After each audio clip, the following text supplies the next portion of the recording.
I'm very pleased to have with me here Fabian Hamilton, MP for Leeds Northwest. East, sorry, I live in East Northwest, sorry. I'm soon to be in your constituency, so, and it's great to have him here at the conference for the Ban Treaty negotiations. So Fabian, thanks for speaking with us. First of all, I'd just like to ask you, your title of Shadow Minister for Peace and Disarmament is very intriguing, and people feel very supportive by that. Would you like to say a few words? Yes, of course. Thank you for that question, Dave. It's quite an interesting idea, and it first appeared in early October when Jeremy Corbyn, the Labour leader, contacted me by phone after his second and stunning victory as leader of the Labour Party to ask whether I'd be prepared to take on this new role that he thought was important to a future Labour government.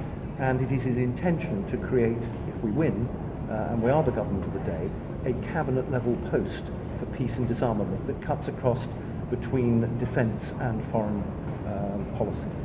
So it's a great honour and a privilege, but it is something that he and I have both worked on over many, many years in my 20 years in Parliament. Wonderful, thank you very much. I think it's a shame you don't have a single person to shadow, actually. There isn't already a minister for this in the British government, but hopefully soon. So the next question is about this conference. How do you feel it's going? What do you think of the possibilities for the future for the Ban Treaty? Well, I've been very impressed with the speeches I've heard. I've been impressed with the determination that the majority of the nations in the world are showing for a comprehensive ban on these vile and destructive weapons. These are, after all, the most destructive weapons ever invented by man. And we know what they can do because we've heard the testimonies we heard yesterday from a Japanese survivor who was 1 year old when the Hiroshima bomb was exploded and still suffers the consequences. And the fact is, here we are, 72 years later, and there are still people dying from the consequences of that relatively minor bomb by nuclear standards, which is a tenth the power of one nuclear warhead on one missile on one submarine owned by the British state. So I think we must always be reminded of the power these awful weapons have, because that tells us why we need to do something, and that's what's happening this week. Speaker after speaker is talking about the threat to the human race as a whole, to the planet Earth indeed, if there should ever be a nuclear war. And we have more weapons now, more warheads on the planet,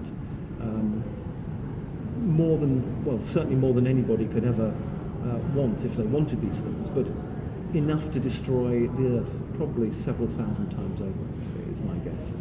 We know that only a few would cause a nuclear winter that would eradicate most of life on Earth. But we have to do something. If we don't, we will destroy ourselves. Unfortunately, I think you're correct, yes. Thank you. So, final question really. Coming up in April, starting on the 14th, we have IPB, the International Peace Bureau, has a week of actions and information on military spending. And on the 24th, I think it is, the CIPRI will be announcing their military spending figures that they've gathered together for last year.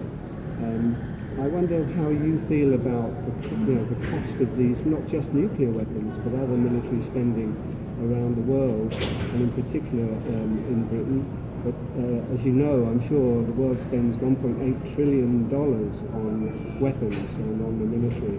And this at a time when people are starving and there's all kinds of hardships created by ourselves, really. This doesn't seem like the right way to go.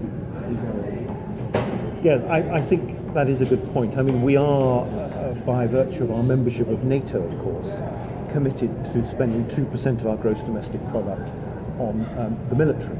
Now, what I find quite depressing in a way is that we have, by consensus in the UK at least, agreed to spend 0.7% of our GDP on international development, on development aid.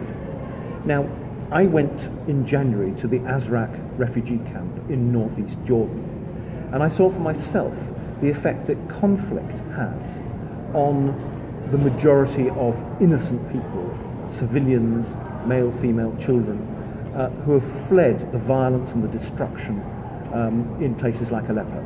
And I met a family actually that had come from Aleppo, and they told me their story through an interpreter.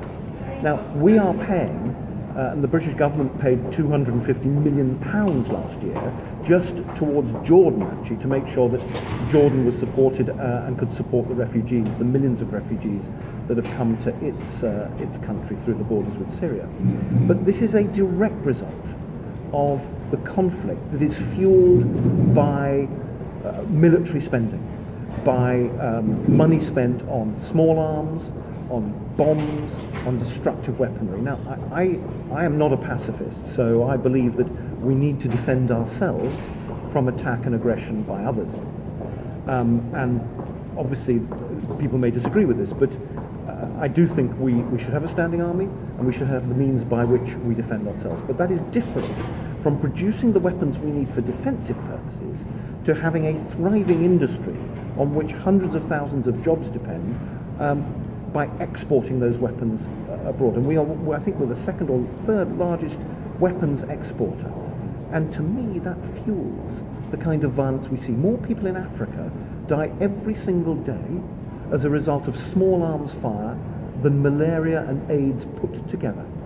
And we're doing our best to fight the scourges of malaria and AIDS, and yet we're doing more to fuel the small arms that fuels these conflicts. So it seems to me logical that if we reduce the amount that we spend on not just weapons of mass destruction, that goes without saying, that's why we're here this week, but actually small arms, then we will reduce the death and destruction those things cause.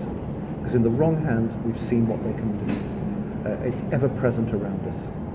And combine that with de-escalation, combine that with a desire for people to live harmoniously together and to settle our differences amicably and to reduce the anger that people feel, which then causes them to take up arms and kill each other. We have to do all these things at once. And it isn't just about military spending, although that is a huge part of it. There's money to be made in weapons. I'm afraid that's often the driver of the increase in military spending. Thank you very much. Thank you, Fabian. Thank you for your support in the past, and good luck with your job in the future. Thank you very much. Thank you. Thanks.